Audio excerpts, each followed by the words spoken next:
کہ چل اپنے رب کی طرف اس حال میں کہ تو اپنے انجام سے خوش اور اپنے رب کے نزدیک پسندیدہ ہے۔ نفس مطمئنہ اس کو حاصل ہوتا ہے جو اپنے رب سے راضی ہوتا ہے اور رب بھی ان سے راضی ہوتا ہے۔ رضی اللہ عنہم ورضوا عنہ۔ اور یہ اسی وقت حاصل ہوتا ہے جب بندہ رب کی رضا کے کام کرتا ہے۔ ہم سب کو بھی دعا کرنی چاہیے اور اس کے لیے کوشش بھی کرنی چاہیے کہ نفس میں سے کسی کو اس وقت ہلچل ہو تو واپس اس کو نفس مطمئنہ کی طرف لانا چاہیے، چاہے اللہ سے توبہ کرنا ہو یا بندوں سے معافی مانگنی ہو۔ نفس تو بدی پر ہی اکساتا ہے، الا یہ کہ کسی پر میرے رب کی رحمت ہو، بے شک میرا رب بڑا غفور الرحیم ہے۔ بادشاہ نے کہا انہیں میرے پاس لاؤ تاکہ میں ان کو اپنے لیے مخصوص کر لوں۔ جب یوسف علیہ السلام جو تھے، بادشاہ نے پیشکش کی کہ اب آپ کا کام ہمارے ہاں بڑا مقام ہے، تو مرتبہ ہے آپ ہمارے لیے ہماری مدد کریں گے، ہمارے ساتھ کام کریں گے۔ اور پھر یوسف علیہ السلام نے اپنے لیے اس کام کا انتخاب کیا جس کو وہ بہتر طور پہ کر سکتے تھے، جس کے لیے باقی لوگ تیار نہ تھے، لیکن اللہ سبحانہ تعالیٰ نے یوسف علیہ السلام کو ایک خاص مرحلے سے گزار کے عزیز مصر کے گھر میں رکھ کر ایسی زبردست سکلز عطا کی کہ اب وہ اس عہدے کو لینے کے لیے قابل تھے۔ تو اس آیت سے یہ بات پتہ چلتی ہے کہ انسان کے لیے یہ جائز ہے کہ اگر اس کے پاس ہنر ہو، مہارت ہو یا علم ہو تو اس بنا پر دوسروں کی خدمت کر سکتا ہے اور اپنی اس خوبی کا ذکر بھی کر سکتا ہے کہ یہ میں کام جانتا ہوں۔ اور یہ اس لیے نہیں ہوتا کہ انسان اپنے آپ کو بڑی چیز بنائے، فخر جتائے، لیکن دوسروں کے کام آنے کے لیے ایسا کرنا عام حالات میں جائز نہیں۔ علماء کہتے ہیں یعنی بلا وجہ اپنے منہ میاں مٹھو بننا، اپنی تعریفیں بیان کرنا ایک ناپسندیدہ عمل ہے۔ مطلقاً جائز نہیں لیکن ضرورتاً جائز ہے۔ جیسے اپنے سی وی میں آپ لکھتے ہیں، اگر وہی سی وی ہر وقت آپ اپنی زبان سے ہی دہراتے رہیں گے تو ایک ناپسندیدہ بات ہوگی، یعنی اپنی نیکیوں کا ہر وقت تذکرہ نہیں کرتے رہنا چاہیے۔ دوسری بات یہ ہے کہ جب آپ کسی کے کام کے قابل ہوں، دیکھ رہے ہیں کوئی اور نہیں کر سکتا، تو اس وقت بیٹھے رہنا بھی ایک جرم ہے۔ ہم دیکھتے ہیں کہ احزاب کے دن رسول اللہ صلی اللہ علیہ وسلم نے اپنے صحابہ سے کہا، جنگ خندق کے موقع پہ سارے اہل عرب اکٹھے ہو کر مسلمانوں کے سر پر سوار ہو گئے تھے کہ آج ان کو ختم ہی کر کے رکھ دیں۔ تو نبی صلی اللہ علیہ وسلم نے اپنے ساتھیوں میں اعلان کیا کہ اب ہمارے پاس کفار کی خبریں کون لائے گا، اب ان کی پوزیشن کیا ہے؟ تو زبیر رضی اللہ تعالیٰ عنہ نے کہا میں لاتا ہوں۔ پھر آپ نے پوچھا، دوسری بار بھی زبیر رضی اللہ تعالیٰ عنہ نے کہا میں جاؤں گا۔ تیسری بار بھی پوچھا، کیونکہ سردی کا موسم تھا اور حالات بہت خطرناک تھے، کوئی بھی جانے کی ہمت نہیں کر رہا تھا، تو زبیر رضی اللہ تعالیٰ نے کہا میں جاتا ہوں۔ اس پر نبی صلی اللہ علیہ وسلم نے فرمایا، بے شک ہر نبی کے لیے حواری ہوتے ہیں اور میرے حواری زبیر ہیں، اس بنا پر ان کو جنت کی بشارت دی گئی۔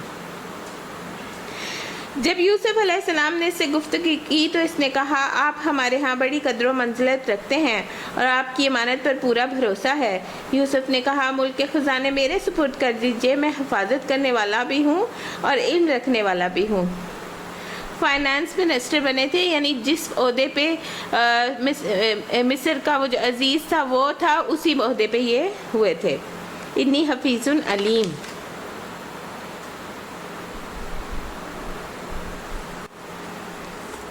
کہتے ہیں عہد وہی عہدہ جو عزیز مصر کے پاس تھا اب یوسف علیہ السلام کو مل گیا، یعنی جس کے غلام تھے اب غلامی کے بجائے آقا کے منصب پہ آ گئے، جہاں چاہتے تھے رہتے تھے، اب ان کے سب کچھ ان کے کنٹرول میں آ گیا، ساری مملکت کے بے پناہ اختیارات ہو گئے۔ یہ کون سی نیکی تھی؟ ان کا صبر تھا، جو مشکل ترین حالات میں انہوں نے کنویں میں صبر کیا، باہر نکل کے جس قافلے نے ان کو نکالا اس کے سامنے اپنی کہانی بیان نہیں کی بلکہ صبر کیا، اور یہ بھی نہیں کہا میرے بھائیوں نے مجھ پر ظلم کیا، مجھے یہاں پھینک گئے، مجھے گھر واپس پہنچا دو۔ پھر غلامی میں صبر کیا، جیل میں صبر کیا، پھر حرام کام پر صبر کیا، ایک عورت نے برائی کی دعوت دی، اس کی دعوت قبول نہیں کی، اس پر صبر کیا، جیسے جیسے ان کی آزمائش تھی ویسا ویسا صبر کرتے گئے۔ نبی صلی اللہ علیہ وسلم نے فرمایا، جتنی مشقت ہوتی ہے اسی مقدار پر اللہ کی مدد آتی ہے، یعنی جتنی مشکل حالات سے آپ کو گزارا جاتا ہے اگر آپ صبر کریں تو اتنی ہی مقدار اللہ کی مدد آپ کے پاس آئے گی۔ بے شک اللہ کی طرف سے صبر کی توفیق بھی اسی مقدار میں ملتی ہے جتنی بڑی آزمائش ہوتی ہے، لیکن کس کو ملتی ہے؟ جو صبر کرنا چاہتا ہو۔ صبر کرنے کی وجہ سے انسان کے اوپر آزمائش ٹلتی ہے اور دن بدلتے رہتے ہیں، اچھے دن آتے ہیں۔ اسی طرح ہم نے اس سرزمین میں یوسف کے لیے اقتدار کی راہ ہموار کی۔ وہ مختار تھا کہ اس میں سے جہاں چاہے اپنی جگہ بنائے۔ ہم اپنی رحمت سے جس کو چاہتے ہیں نوازتے ہیں، اور نیک لوگوں کا اجر ہمارے ہاں مارا نہیں جاتا۔ آخرت کے اجر کا ذکر اس لیے کر دیا گیا کہ یہ تو صبر کے نتیجے میں دنیا میں ان کو اللہ تعالیٰ نے بڑا مقام دیا تھا، لیکن آخرت کا اجر تو بہت بڑا ہے۔ دنیا کے اجر سے اندازہ کر لو کہ آگے بھی کیا مجھے ملنے والا ہے۔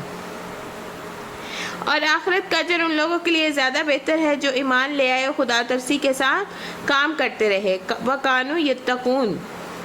یوسف کے بھائی مصر آئے اور ان کے ہاں حاضر ہوئے۔ کچھ عرصے بعد یوسف علیہ السلام کے بھائی مصر میں آئے۔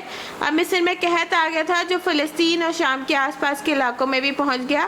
تو یوسف علیہ السلام نے جس طرح غلے کو سنبھالا تھا، اس کی تقسیم کر رہے تھے تو یہ خبریں کنعان تک جا پہنچی۔ ان کے بھائیوں کو نہیں پتا تھا کہ بادشاہ کون ہے، لیکن ان کی تعریف ہر جگہ ہو رہی تھی۔ یہ سن کر اس جگہ سے غلہ مل سکتا ہے، ان کے بھائی بھی یوسف علیہ السلام کے پاس آ گئے۔ اور یوسف علیہ السلام کے بھائیوں نے تو ان کو کنویں میں پھینک کر اپنا کام مکمل کر لیا تھا۔ ان کے تو وہم و گمان میں بھی نہیں تھا کہ آج جو تخت پہ بیٹھا ہوا ہے وہ ان کا بھائی ہے۔ یہ بھی صبر کی بات ہے کہ انہوں نے اپنے بھائیوں کو پہچان لیا اور یہ بھی معلوم کر لیا کہ ایک بھائی پیچھے بھی ہے، کیونکہ بنیامین جو تھے وہ ان کے ساتھ نہیں تھے، جو ان کے سگے بھائی تھے۔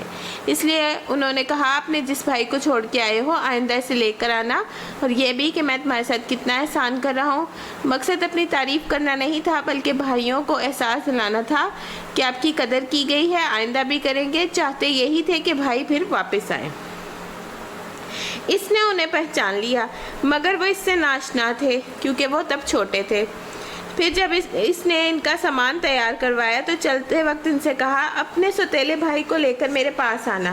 دیکھتے نہیں ہو کہ میں کس طرح پیمانہ بھر کے دیتا ہوں، کیسا اچھا مہمان نواز ہوں۔ پھر اگر تم اسے نہ لاؤ گے تو میرے پاس تمہارے لیے کوئی غلہ نہیں، بلکہ تم میرے قریب بھی نہ بھٹکنا۔ یہ انہوں نے اس لیے کہا کہ وہ بنیامین کو ساتھ لے کے آئے۔ انہوں نے کہا ہم کوشش کریں گے والد صاحب اسے بھیجنے پہ راضی ہو جائیں، اور ہم ایسا ضرور کریں گے۔ یوسف نے اپنے غلاموں کو اشارہ کیا کہ ان لوگوں نے غلے کے عوض جو مال دیا ہے وہ چپکے سے ان کے مال ہی میں رکھ دو۔ یہ یوسف نے اس بنیاد پہ امید پہ کیا کہ گھر پہنچ کے وہ اپنا واپس پایا ہوا مال پہچان جائیں گے، یعنی اس فیاضی پر احسان مند ہوں گے، اور عجیب نہیں ہے کہ پھر پلٹیں، یعنی ان کا مال بھی ان کو واپس کر دیا۔ جب وہ اپنے باپ کے پاس گئے تو کہا ابا جان آئندہ ہم کو غلہ دینے سے انکار کر دیا گیا ہے، لہٰذا آپ ہمارے بھائی کو ہمارے ساتھ بھیج دیجئے تاکہ ہم غلہ لے کر آئیں، اور اس کی حفاظت کے ہم ذمہ دار ہیں۔ یعنی کہ انسان کے اندر جب گلٹ ہوتا ہے تو وہ اس چیز کو بار بار دہراتا ہے۔ تو آگے سے باپ نے کیا جواب دیا، کیا میں اس کے معاملے میں تم پر ویسا ہی بھروسہ کروں جیسے اس کے پہلے بھائی کے معاملے میں کر چکا ہوں؟ اللہ ہی بہتر محافظ ہے، یعنی مجھے تمہاری حفاظت پہ بھروسہ نہیں۔ دنیا میں کبھی جب آپ کی کسی چیز کو کھو جانے کا ڈر ہو تو اس وقت اللہ کی حفاظت میں یہی جملہ دہرا دیں، وہ سب سے بڑھ کر رحم فرمانے والا ہے۔ پھر جب انہوں نے اپنا سامان کھولا تو دیکھا ان کا مال بھی انہیں واپس کر دیا گیا ہے۔ یہ دیکھ کر وہ پکار اٹھے ابا جان اور ہمیں کیا چاہیے، دیکھیے ہمارا مال بھی ہمیں واپس دے دیا گیا ہے، بس ہم جائیں گے اور اپنے اہل عیال کے لیے رسد لے کر آئیں گے، اپنے بھائی کی حفاظت بھی کریں گے، اور ایک بارے شتر اور زیادہ لے آئیں گے، یعنی ایک اونٹ بھر غلہ زیادہ لے آئیں گے۔ اتنے غلے کا اضافہ آسانی کے ساتھ ہو جائے گا۔ ان کے باپ نے کہا میں اس کو ہرگز تمہارے ساتھ نہ بھیجوں گا جب تک تم اللہ کے نام سے مجھ کو عہد و پیمان نہ دے دو۔ اسے میرے پاس ضرور واپس لے کر آؤ گے، الا یہ کہ کہیں تم گھیر ہی لیے جاؤ۔ جب انہوں نے اس کو اپنے عہد و پیمان دے دیے تو اس نے کہا دیکھو ہمارے اس قول پر اللہ نگہبان ہے، یعنی اللہ جو ہے وہ ہمیں دیکھ رہا ہے، اور اگر کوئی شخص اس سے پھرے گا تو اللہ تعالیٰ کی پکڑ آئے گی۔ اس لیے لوگوں کو وعدے کر کے چاہے چھوٹی چیز کا وعدہ ہو یا بڑی چیز کا پھرنا نہیں چاہیے۔ پھر اس نے کہا میرے بچوں مصر کے دارالسلطنت میں ایک دروازے سے داخل نہ ہونا بلکہ مختلف دروازوں سے جانا۔ یہ انہوں نے یعقوب علیہ السلام نے ایسا کیوں کہا تھا؟ کیونکہ انہیں اندیشہ تھا کہ 11 بھائی اور جوان لڑکے خوبصورت صحت مند جب اکٹھے کہیں جائیں گے تو لوگ تعجب سے ان کو دیکھیں گے، اور جب کوئی تعجب سے دیکھتا ہے تو حسد کے علاوہ تعجب کی نظر بھی لگ جاتی ہے۔ تو اس آیت سے علماء یہ کہتے ہیں اس میں نظر بد سے بچنے کی دلیل ہے، نظر بد کا لگنا برحق ہے۔ نبی کریم صلی اللہ علیہ وسلم نے فرمایا نظر لگنا برحق ہے، اور آپ صلی اللہ علیہ وسلم نے فرمایا نظر بد آدمی کو قبر میں اور اونٹ کو ہانڈی میں داخل کر دیتی ہے۔ ابو ذر رضی اللہ تعالیٰ عنہ سے روایت ہے کہ رسول اللہ صلی اللہ علیہ وسلم نے فرمایا بے شک نظر بد آدمی کو اللہ کے حکم سے دیوانہ کر دیتی ہے، یعنی بعض اوقات کسی چیز پر کسی بات پر ایسی نظر لگتی ہے کہ انسان پاگلوں جیسی حرکتیں کرنے لگتا ہے۔ پھر اسی طرح ایک ام سلمہ رضی اللہ تعالیٰ عنہ سے مروی ہے کہ رسول اللہ صلی اللہ علیہ وسلم نے ان کے گھر میں ایک لڑکی دیکھی جس کے چہرے پہ کالے دھبے پڑ گئے تھے۔ آپ نے فرمایا اس پہ دم کرو کیونکہ اسے نظر بد لگ گئی ہے، یعنی اس کی وجہ سے اس کے چہرے پہ نشان پڑ گئے تھے۔ آپ صلی اللہ علیہ وسلم نے فرمایا اللہ کی قضاء و قدر کے بعد نظر بد ہی میری امت کے اکثر لوگوں کی موت کا باعث بنے گی۔ نظر بد ایک قسم کا تیر ہوتا ہے جس کے ساتھ حسد ہوتا ہے، جس کی تعریف کی جا رہی ہوتی ہے اس کو جا کر لگتا ہے۔ اگر اس شخص نے اپنا بچاؤ نہ کر رکھا ہو، یعنی حفاظت کی دعائیں نہ پڑھ رکھی ہوں، اذکار نہ کر رکھے ہوں، تو پھر حفاظت نہیں ہوتی اور وہ تیر جا کر لگتا ہے انسان کو۔ اس لیے ہمیں دعائیں، اذکار، موعظتین پڑھنے کا اہتمام کرنا چاہیے۔ موعظتین کو صبح شام 3 مرتبہ پڑھنے کا حکم ہے اور نماز کے بعد بھی پڑھنے کا حکم ہے۔ نبی صلی اللہ علیہ وسلم ان صورتوں کے اترنے سے پہلے انسانوں اور جنوں کی نظر بد سے پناہ مانگا کرتے تھے۔ جب موعظتین نازل ہوئیں تو آپ نے ان کو پڑھنا شروع کر دیا اور باقی چیزیں چھوڑ دیں۔ اس سے پتہ چلتا ہے کہ اگر نہیں بھی لمبے چوڑے اذکار کر سکتے تو موعظتین ضرور پڑھیں، اور ان اذکار کو پڑھنے کا وقت سورج نکلنے سے پہلے اور غروب ہونے کے سے پہلے ہے، یعنی مغرب کا وقت نہیں ہے۔ فجر کی نماز اور سورج نکلنے کے درمیان پڑھے، عصر کی نماز اور سورج غروب ہونے کے درمیان پڑھے۔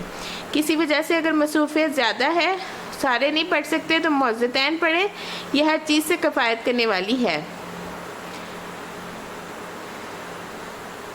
مگر میں اللہ کی مشیت سے تم کو نہیں بچا سکتا، حکم اس کے سوا کسی کا بھی نہیں چلتا، اسی پہ میں نے بھروسہ کیا اور جس کو بھی بھروسہ کرنا ہو اسی پر کرے۔ اور واقعہ بھی یہ ہوا کہ جب وہ اپنے باپ کی ہدایت کے مطابق شہر میں متفرق دروازوں میں سے داخل ہوئے تو اس کی یہ احتیاطی تدبیر اللہ کی معیشت میں کچھ کام نہ آئی۔ اصل میں ہوا یہ کہ جس چیز سے وہی ڈر رہے تھے وہی ہوئی، یعنی کہ کہا جاتا ہے کہ جب آپ کی سوچیں جو ہوتی ہیں وہ مثبت رکھنی چاہیے، اور جب منفی ہوتی ہیں تو لا آف اٹریکشن ہوتا ہے جس میں آپ جس طرح سے سوچتے ہیں اسی طرح سے وہ ہونی شروع ہو جاتی ہیں، یعنی اللہ کہتا ہے میں تمہارے گمان کے مطابق فیصلہ کروں گا۔ تو اللہ کا توکل کرنے سے، اللہ کا سہارا پکڑنے سے ہی پازیٹیو تھنکنگ ہوتی ہے، اور یہ جب انسان اللہ کے بارے میں گمان اچھا رکھتا ہے تو خیر ہی ہوتی ہے۔ اللہ نے بچایا ضرور، بعض اوقات ایسا ہوتا ہے کہ ہم پوری دعائیں بھی پڑھ لیتے ہیں، اسباب بھی کر لیتے ہیں، اس کے باوجود پھنس جاتے ہیں۔ ہاں، بس یعقوب کے دل میں جو ایک کھٹک تھی اسے دور کرنے کے لیے اس نے اپنی سی کوشش کر لی۔ بے شک وہ ہماری دی ہوئی تعلیم سے صاحب علم تھا، یعنی وہ انبیاء میں سے تھے، مگر اکثر لوگ معاملے کی حقیقت کو جانتے نہیں ہیں۔ یہ لوگ یوسف علیہ السلام کے حضور پہنچے تو اس نے اپنے بھائی کو اپنے پاس الگ بلا لیا اور اسے بتا دیا کہ میں تیرا وہی بھائی ہوں جو کھویا تھا، اب تو ان باتوں پہ غم نہ کر جو یہ لوگ کرتے رہے ہیں۔ یعنی 10 لوگ تھے تو سب کو 2 ٹھہرایا، ایک وہ اکیلے رہ گئے بنیامین، تو ان کے پاس اکیلے میں جا کے انہیں بتا دیا کہ میں تیرا وہی بھائی ہوں۔ حدیث میں آتا ہے مومن کے ہر حال میں خیر ہوتی ہے، جب کوئی نعمت اسے پہنچتی ہے تو وہ شکر کرتا ہے، جب کوئی تکلیف اسے پہنچتی ہے تو وہ صبر کرتا ہے، اور یہ چیز اس کے حق میں بہتر ہو جاتی ہے۔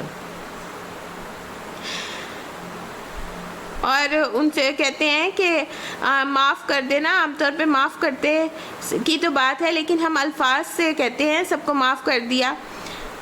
انہیں اپنے بھائیوں سے اتنا برا ہاتھ لگ چکا تھا کہ اس کے بعد بنیامین نے بتایا ہو گیا کہ آپ کے بعد مجھ پر کیا بیتی، کیونکہ سوتیلے بھائی سب سے چھوٹے بھی تھے، تو چھوٹا بھائی جو ہوتا ہے وہ تکلیف دہ عمل ہوتا ہے۔ معلوم نہیں کس قسم کے مسائل سے گزرے ہوں، لیکن ان مسائل کا یہاں کوئی ذکر نہیں ہے۔ جب یوسف ان بھائیوں کا سامان لدوانے لگا تو اس نے اپنے بھائی کے سامان میں اپنا پیالہ رکھ دیا، یعنی ناپنے والا یا پانی پینے والا۔ پھر ایک پکارنے والے نے پکار کر کہا اے قافلے والوں، تم لوگ چور ہو۔ انہوں نے پلٹ کر پوچھا تمہاری کیا چیز کھو گئی ہے؟ سرکاری ملازموں نے کہا بادشاہ کا پیمانہ ہم کو نہیں ملتا، اور ان کے جمعدار نے کہا جو شخص اس کو لا کر دے گا اس کے لیے ایک بار شتر انعام ہے، یعنی ایک اونٹ پر غلہ۔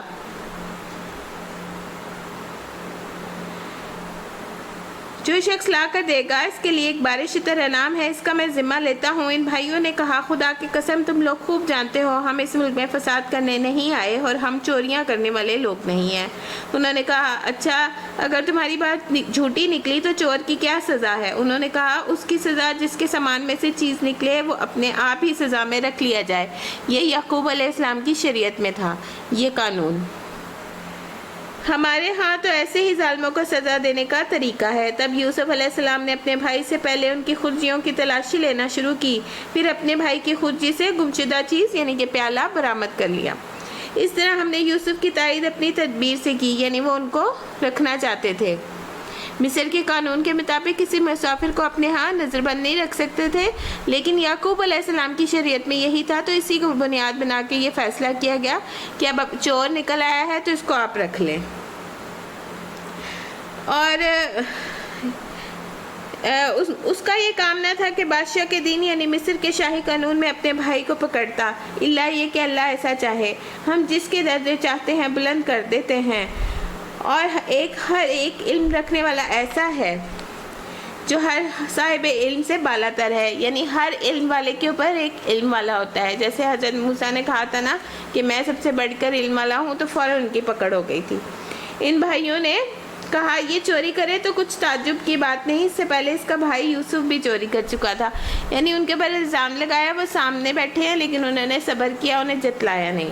یوسف ان کی بات سن کر پی گیا، حقیقت ان پر نہ کھولی، بس زیر لب اتنا ہی کہہ کر رہ گیا کہ بڑے ہی برے ہو تم لوگ، میرے منہ در منہ مجھ پر جو الزام تم لگا رہے ہو اس کی حقیقت خدا ہی خوب جانتا ہے، یعنی تم نے تو مجھے کنویں میں پھینک دیا تھا۔ انہوں نے کہا اے سردار ذی اقتدار عزیز، اس کا باپ تو بہت بوڑھا آدمی ہے۔ یہ بڑے بھائی کہہ رہے ہیں کیونکہ انہیں اب یہ غم ہوا کہ ہم تو اللہ کا عہد و پیمان کر کے آئے ہیں، ہم وعدہ کر کے آئے ہیں کہ اس بیٹے کو ہم واپس لائیں گے، تو وہ کہنے لگے اب مجھے بھی چھوڑ جاؤ، میں تو اس کو اکیلے نہیں رہنے دوں گا بنیامین کو، اس کی جگہ آپ ہم میں سے کسی کو رکھ لیجئے، ہم آپ کو بڑا ہی نیک انسان پاتے ہیں۔ یوسف نے کہا بخدا دوسرے کسی شخص کو ہم کیسے رکھ سکتے ہیں جس کے پاس ہم نے اپنا پیالہ پایا ہے؟ اس کو چھوڑ کے ہم دوسروں کو رکھیں گے تو ظالم ہوں گے۔ جب وہ یوسف علیہ السلام سے مایوس ہو گئے تو ایک گہشے میں جا کر آپس میں مشورہ کرنے لگے۔ ان میں سے جو سب سے بڑا تھا وہ بولا تم جانتے نہیں ہو کہ تمہارے والد نے تم سے خدا کے نام پر عہد و پیمان لے چکے ہیں، اور اس سے پہلے یوسف کے معاملے میں جو زیادتی تم کر چکے ہو وہ بھی تم کو معلوم ہے، یعنی ان کے دلوں میں گلٹ تھا۔ اب میں تو یہاں سے ہرگز نہ جاؤں گا جب تک میرے والد مجھے اجازت نہ دیں، یا پھر اللہ ہی میرے حق میں کوئی فیصلہ نہ فرما دے کہ وہ سب سے بہترین فیصلہ کرنے والا ہے۔ تم جا کر اپنے والد سے کہو کہ ابا جان آپ کے صاحبزادے نے چوری کی ہے، ہم نے اسے چوری کرتے ہوئے نہیں دیکھا، جو کچھ ہمیں معلوم ہوا ہے بس ہم وہی بیان کر رہے ہیں۔ دل سے وہ یہ ماننے کو تیار نہیں تھے، لیکن اب معاملہ اس طرح کا ہو گیا تھا، اور غیب کی نگہبانی تو ہم نہیں کر سکتے۔ آپ اس بستی کے لوگوں سے پوچھ لیجئے جہاں ہم تھے، اس قافلے میں دریافت کر لیجئے جس کے ساتھ ہم آئے تھے، ہم اپنے بیان میں بالکل سچے ہیں۔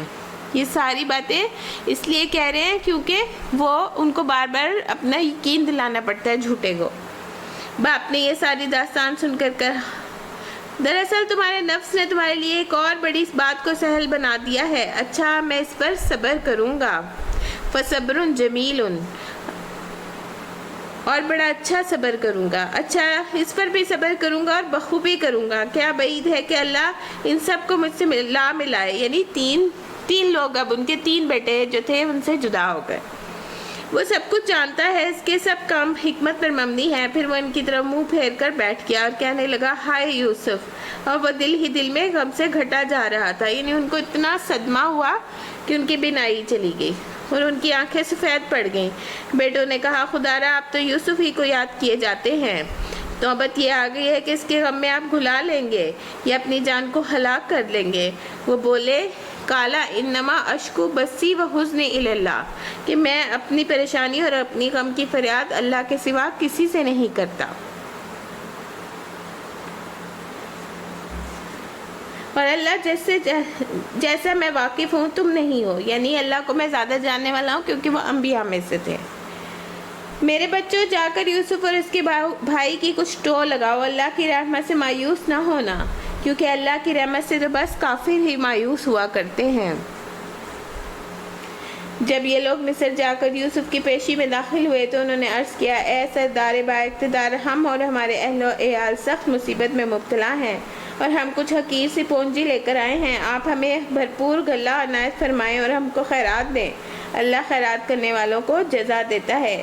یہ سن کر یوسف سے رہا نہ گیا، اس نے کہا، تمہیں کچھ معلوم بھی ہے تم نے یوسف اور اس کے بھائی کے ساتھ کیا کیا تھا جبکہ تم نادان تھے؟ یعنی اس وقت تو تمہیں کچھ علم نہیں تھا، اب یہ ان کو پہچان گئے۔ وہ چونک کر بولے، ہائے، کیا تم یوسف ہو؟ انہوں نے کہا، ہاں میں یوسف ہوں اور یہ میرا بھائی ہے، اللہ نے ہم پر احسان کیا ہے۔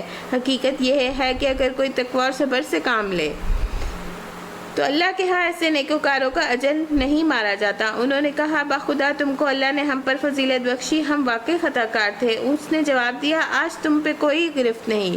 اور یہی کلمہ جو انہوں نے کہا، یہی کلمہ نبی صلی اللہ علیہ وسلم نے فتح مکہ کے موقع پہ کہا تھا۔ یوسف علیہ السلام کے غم میں جو یعقوب علیہ السلام نے آنسو بہائے، وہ اس سے پتہ چلتا ہے کہ مصیبت پہ آنسو بہانا جائز ہے۔ غم اگر دل میں گھر جائے تو ایک فطری سی بات ہے، لیکن آنسو بہانے کی حد تک واویلا نہیں کرنا چاہیے، کیونکہ حضور صلی اللہ علیہ وسلم نے فرمایا کہ جو واویلا کریں گی، بیان کریں گی، ان کو کھجلی کا لباس پہنایا جائے گا۔ اور ان سے پہلے ہی جب فتح مکہ کے موقع پہ عہد لے لیا تھا عورتوں سے کہ وہ جو ہے وہ بین نہیں ڈالیں گی۔ جیسے اپنے بیٹے ابراہیم علیہ السلام کی وفات پر آپ صلی اللہ علیہ وسلم آنسو بہا رہے تھے تو عبد الرحمن بن عوف رضی اللہ تعالیٰ عنہ نے کہا کہ آپ بھی روتے ہیں؟ تو آپ نے کہا، اے ابن عوف، یہ تو ایک رحمت ہے، غم کے موقع پہ آنسو بہانا رحمت کی علامت ہے۔ فرمایا، آنکھ اشبار ہے، دل غمزدہ ہے، لیکن ہم زبان سے وہی کہیں گے جس سے ہمارا مالک راضی ہو۔ اے ابراہیم، تیری جدائی سے یقیناً ہم غمگین ہیں۔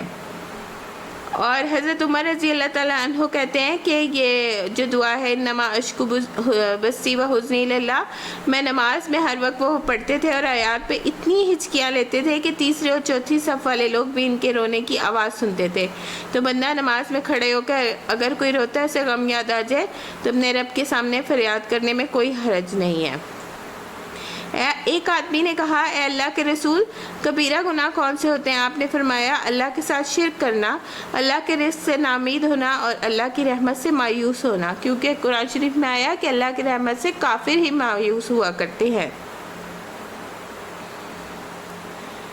اور انہوں نے یہ بات کہی کہ ہم ہی نادان تھے، تو نادانی و جہالت صرف یہ نہیں ہوتی، بعض پڑھے لکھے بھی نادان ہوتے ہیں۔ نبی کریم صلی اللہ علیہ وسلم نے فرمایا، سختی، اکھڑ پن جس چیز میں ہوگا اسے بدنما کر دے گا، اور بے شک اللہ بہت نرم خو اور نرمی کو پسند کرنے والا ہے۔ لوگوں کے تلخ رویوں کے مقابلے میں نرمی اختیار کرنی چاہیے۔ نرمی پہ اللہ تعالیٰ اتنا عطا کرتا ہے جو سختی پر عطا نہیں کرتا۔ اور یہ جو کہا گیا، لا تثریب علیکم الیوم یغفر اللہ لکم وہو ارحم الراحمین، یہ حضور صلی اللہ علیہ وسلم نے فتح مکہ کے موقع پہ بھی کہا تھا کہ آج تم پہ کوئی پکڑ نہیں۔ اور آپ دیکھیں، ابو سفیان بھی اسلام میں داخل ہو گئے تھے۔ وہ سب سے بڑھ کر رحم فرمانے والا ہے۔ جاؤ، میری یہ قمیض لے جاؤ اور میرے والد کے منہ پہ ڈال دو، ان کی بنائی پلٹ آئے گی۔ وہ سب اپنے اہل و عیال کو لے کر میرے پاس آؤ۔ تقوی اور صبر کی کنجیاں جو ہیں وہ کامیابی کی کنجیاں ہیں۔ یوسف علیہ السلام کے اندر 3 بڑی کوالٹیز تھیں۔ تقوی، اللہ کا ڈر انہیں ہر جگہ غلط قدم اٹھانے سے بچایا۔ صبر، مشکل سے مشکل حالات میں کوئی شکوہ شکایت نہیں، اللہ کی اطاعت پہ قائم رہے۔ اور تیسرے نمبر پہ احسان، نیکی کے درجے پہ قائم رہے۔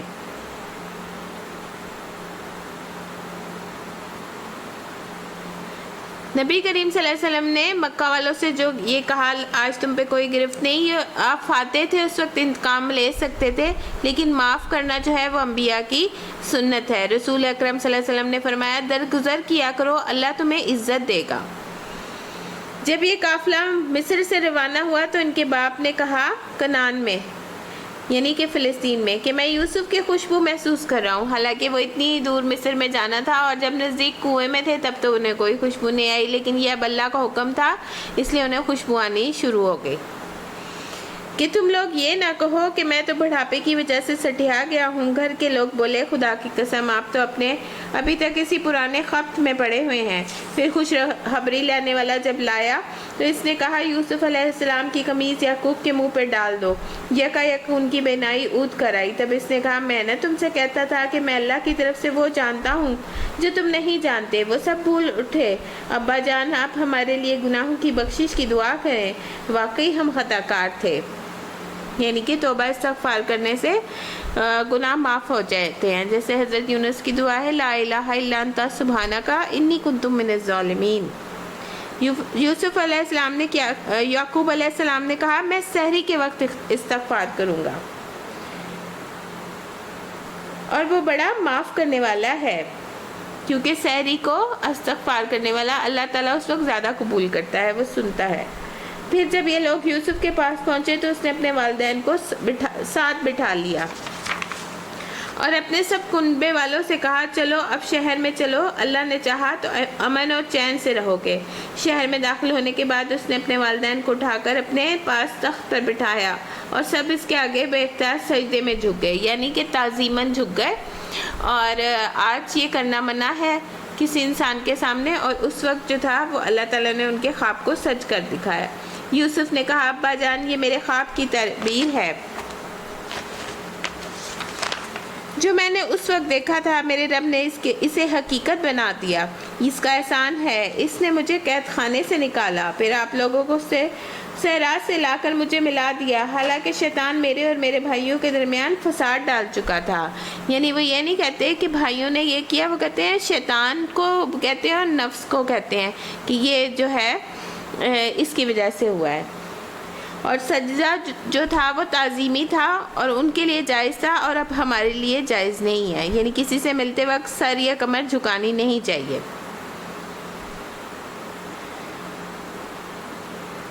واقعہ یہ ہے کہ میرا رب غیر محسوس تدبیروں سے اپنی مشیت پوری کرتا ہے، بے شک وہ علیم اور حکیم ہے۔ اے میرے رب تو نے مجھے حکومت بخشی اور مجھ کو باتوں کی تہ تک پہنچنے کا علم سکھایا، تاویل حدیث کا۔ فاطر السماوات والارض انت ولی فی الدنیا والآخرہ توفنی مسلما والحقنی بالصالحین، کہ اے میرے رب دنیا اور آخرت میں تو ہی میرا سرپرست ہے، میرا خاتمہ اسلام پر کر اور انجام کار مجھے صالحین کے ساتھ میں اٹھا۔ یعنی وہ جو ہے وہ کہاں کنعان کا ایک گاؤں، کہاں مصر کی ترقی یافتہ مملکت، سارا کنبہ آ گیا۔ پھر آپ نے یہ نہیں کہا کہ اب تو میرا کنبہ آ گیا ہے، میں مضبوط ہو گیا، بلکہ یوسف علیہ السلام موت کی دعا نہیں کر رہے، بلکہ یہ مانگ رہے ہیں کہ اسلام پہ خاتمہ ہو، اور ہمیں بھی یہی دعا مانگنی چاہیے کہ خاتمہ اسلام کے اوپر ہو۔ اللہم احسن عاقبتنا فی امور کلہا واجرنا من خزی الدنیا وعذاب الآخرہ۔ اے محمد صلی اللہ علیہ وسلم یہ قصہ غیب کی خبروں میں سے ہے جو ہم آپ پہ وحی کر رہے ہیں، ورنہ آپ اس وقت موجود نہ تھے جب یوسف علیہ السلام کے بھائیوں نے آپس میں اتفاق کر کے سازش کی تھی، مگر خواہ کتنا ہی چاہو ان میں سے اکثر لوگ مان کے دینے والے نہیں، یعنی کہ جنہوں نے نہیں ماننا، یہود کے علماء نے، انہوں نے نہیں ماننا، حالانکہ تم اس خدمت پہ ان سے کوئی اجر بھی نہیں مانگتے۔ یہ ایک نصیحت ہے جو دنیا والوں کے لیے عام ہے۔ زمین اور آسمان میں کتنی ہی نشانیاں ہیں جن پر سے یہ لوگ روز گزرتے ہیں اور ذرا توجہ نہیں کرتے، یعنی قوم عاد سمود کی قوم جو ہے، صالح کی قوم، وہ ساری ان کے پاس سے گزرتے ہیں پھر بھی عبرت نہیں پکڑتے۔ ان میں سے اکثر لوگ اللہ کو مانتے ہیں مگر اس طرح کہ اس کے ساتھ دوسروں کو بھی شریک ٹھہراتے ہیں، دیوی دیوتاؤں کو بھی پوجتے ہیں۔ کیا یہ مطمئن ہے کہ خدا کے عذاب کی سے ان کو کوئی بلا انہیں دبوچ نہ لے گی، یا بے خبری میں قیامت کی گھڑی ان پر اچانک نہ آ جائے گی؟ تم ان سے صاف کہہ دو یہ میرا راستہ ہے، میں اللہ کی طرف بلاتا ہوں، ادعو الی اللہ، اور میں خود بھی پوری روشنی میں اپنا راستہ دیکھ رہا ہوں، اور میرے ساتھی بھی دیکھ رہے ہیں، یعنی صحابہ کرام، اور اللہ پاک ہے اور شرک کرنے والوں سے میرا کوئی واسطہ نہیں۔ اے محمد صلی اللہ علیہ وسلم تم سے پہلے ہم نے جو پیغمبر بھیجے وہ سب بھی انسان تھے اور انہی بستیوں کے رہنے والوں میں سے تھے، انہی کی طرف ہم وحی بھیجتے تھے۔ پھر کیا یہ لوگ زمین میں چلے پھرے نہیں کہ انہیں قوموں کا انجام نظر آ جاتا؟ جو ان سے پہلے گزر چکی ہیں۔ یقیناً آخرت کا گھر ان لوگوں کے لیے ہے جو زیادہ بہتر ہے، جنہوں نے پیغمبروں کی بات مان کے تقوی کی روش اختیار کی۔ کیا اب بھی تم نہیں سمجھو گے؟ افلا تعقلون۔ اپنے پہلے پیغمبروں کے ساتھ بھی یہی ہوتا رہا ہے کہ وہ مدت و نصیحت کرتے رہے، جیسے حضرت نوح کا ہم نے پڑھا 950 سال، اور لوگوں نے سن کر ہی نہ دیا، یہاں تک کہ جب پیغمبر لوگوں سے مایوس ہو گئے اور لوگوں نے بھی سمجھ لیا کہ ان سے جھوٹ بولا گیا تھا، تو یک ہماری مدد پیغمبروں کو پہنچ گئی۔ پھر جب ایسا موقع آ جاتا ہے تو ہمارا قاعدہ یہ ہے جسے ہم چاہتے ہیں بچا لیتے ہیں، اور مجرموں پر سے تو ہمارا عذاب ٹالا ہی نہیں جاتا۔ اگلے لوگوں کے ان قصوں میں عقل و ہوش رکھنے والوں کے لیے عبرت ہے۔ یہ جو کچھ قرآن میں بیان کیا جا رہا ہے یہ بناوٹی باتیں نہیں ہیں، بلکہ جو کتابیں اس سے پہلے آئی تھیں انہی کی تصدیق ہے، اور ہر چیز کی تفصیل ہے۔ تفصیل کل شیء وہدی ورحمۃ لقوم یؤمنون، اور ایمان لانے والوں کے لیے ہدایت اور رحمت ہے۔ سورہ رات۔ اور رات کسے کہتے ہیں؟ بجلی کی کڑک کو، اور ایک فرشتے کا نام بھی رات ہے۔ بسم اللہ الرحمن الرحیم۔ یہ مکی صورت ہے۔ الف لام میم را، تلک آیات الکتاب والذی انزل الیک من ربک الحق، یہ کتاب الہی کی آیات ہیں، جو کچھ تمہارے رب کی طرف سے تم پہ نازل کیا گیا ہے وہ عین حق ہے، مگر تمہاری قوم کے اکثر لوگ مان کے نہیں دے رہے، یعنی کہ قریش کے لوگ جو ہے وہ ماننے پہ نہیں آتے۔ وہ اللہ ہی ہے جس نے آسمانوں کو ایسے سہاروں کے بغیر قائم کیا جو تم کو نظر آتے ہوں، پھر وہ اپنے تخت سلطنت پہ جلوہ فرما ہوا، اور اس نے آفتاب اور مہتاب کو ایک قانون کا پابند کر دیا، یعنی یہ سورج، چاند، ستارے یہ سب اللہ کے بنائے ہوئے ہیں، اس نے اپنے بندوں کے لیے مسخر کر رکھے ہیں کہ وہ انہیں فائدہ پہنچائے۔ خاص کر سورج اور چاند کا ذکر اس لیے کیا کہ یہ نمایاں نشانیاں ہیں۔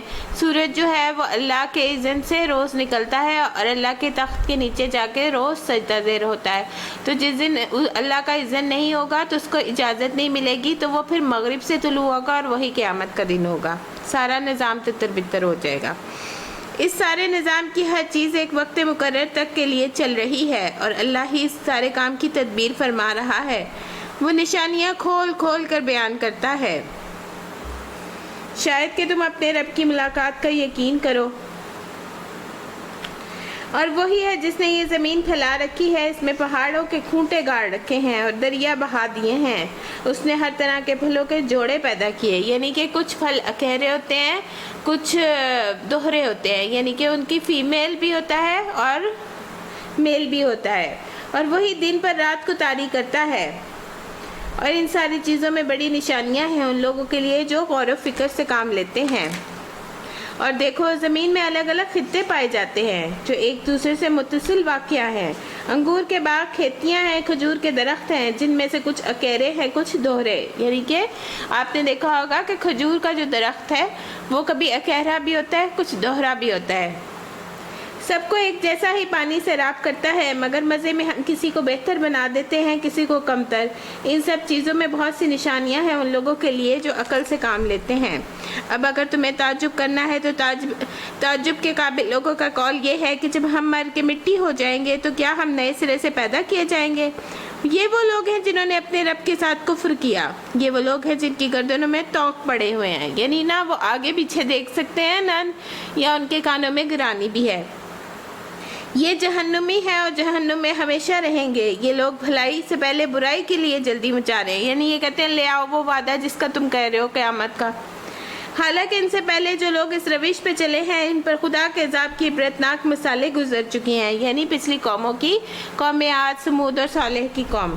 حقیقت یہ ہے کہ تیرا رب لوگوں کی زیادتیوں کے باوجود ان کے ساتھ چشم پوشی سے کام لیتا ہے، اور یہ بھی حقیقت ہے کہ تیرا رب سخت سزا دینے والا ہے۔ یہ لوگ جنہوں نے تمہاری بات ماننے سے انکار کر دیا ہے کہتے ہیں اس شخص پر اس کے رب کی طرف سے کوئی نشانی کیوں نہ اتری؟ تم تو محض خبردار کرنے والے ہو۔